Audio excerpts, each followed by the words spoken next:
The results of consumerism gone wild. American consumers. Capitalist solution to the current economic downturn is to increase the circulation of capital, in other words, increase consumerism, a system of economy driven by consumer spending. However, consumerism leads to materialism, or the mentality for the need for excess. Slavery. People in consumerist societies live by the influence of advertisements, and often methodically buy things they do not need, and in most cases, cannot afford. This, in turn, leads to greater economic disparity, and despite having the most or latest products, consumerists have a feeling of unfulfillment due to spending a lot of money yet having nothing of personal importance. The phrase conspicuous consumption was coined in 1899 by Thorstein Veblen in his criticism of American society, which he believed to value homo consumens, consumer humans, over homo faber, maker humans. Americans make up only 5% of the world's population, yet accounts for about a third of global consumption. On average, one American consumes as much total energy output as 2 Japanese, 6 Mexicans, 13 Chinese, 31 Indians, 128 Bangladeshis, 307 Tanzanians, or 370 Ethiopians. The unrealities of the American dream. Attaining the so-called American dream is often the measure of success in consumerism America.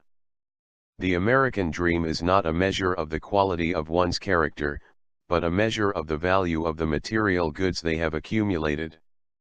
As Jimmy Carter said in his 1979 address, too many of us now tend to worship self-indulgence and consumption.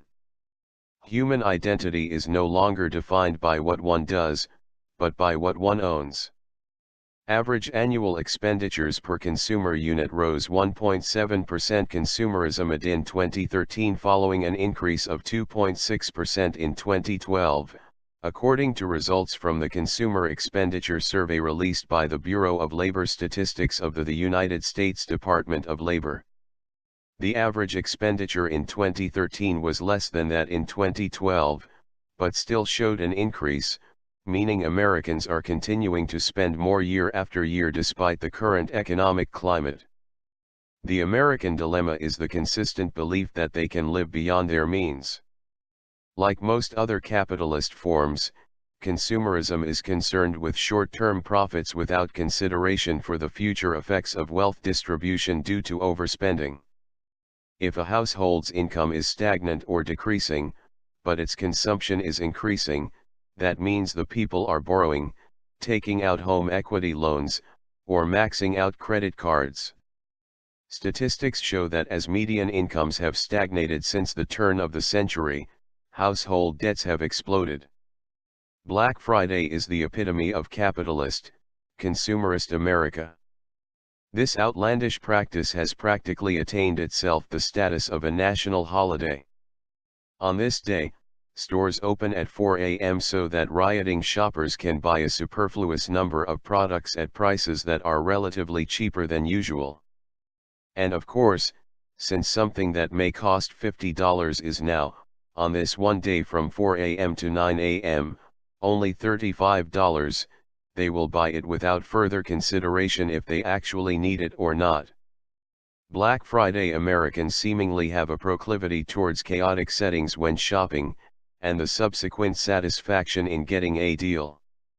Gordon Laird of Huffington Post laments that if we cannot find ways of creating new value, and new stability, then our economy will increasingly resemble just another troubled retail chain in a discount price war, one that desperately devalues itself and eliminates jobs in a last-ditch attempt to survive.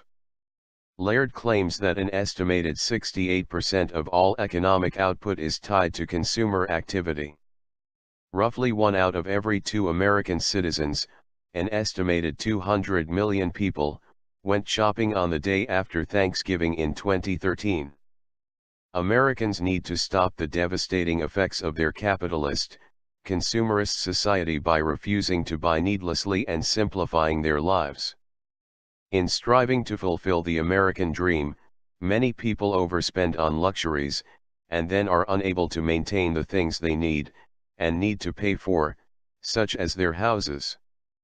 Failing to pay a mortgage results in eviction, and such speculation and overspending attributed greatly to the stock market crash in 2008. As Corton says in his book When Corporations Rule the World, in the name of creating new wealth, humanity is impoverishing itself, placing its survival at risk. Consumerism is concerned with the individual needs, choices, and satisfaction, and in turn promotes overwork, personal stress, skyrocketing debt, the erosion of family and community, and most importantly, an increase economic disparity. There you have it. K.I.K, knowledge is king, get into the know. Peace.